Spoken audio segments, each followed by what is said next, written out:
Migration didn't create the housing crisis. It exposed it.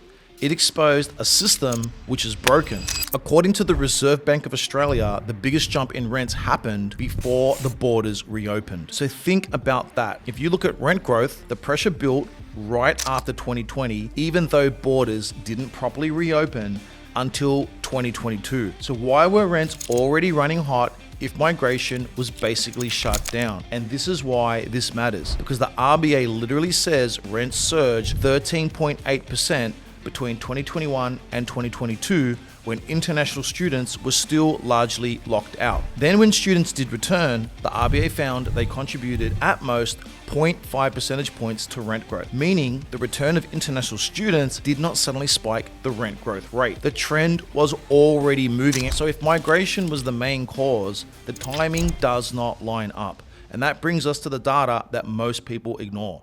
Now let's go to the ABS population chart. Before COVID, net overseas migration was roughly 240 to 250,000 a year. That was the normal baseline. Then COVID hit, borders shut, and net overseas migration went negative. More people left Australia than entered. Now here's the key point.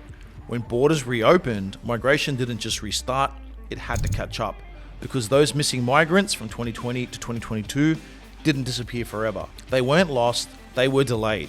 So yes, migration surged in 2023 and 2024, but a big part of that surge was the system catching up after a once-in-a-century shutdown.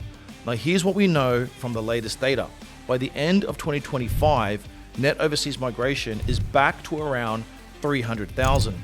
That's only about 50,000 above pre-COVID levels. So here's the uncomfortable truth. Migration didn't create the housing crisis. It exposed it.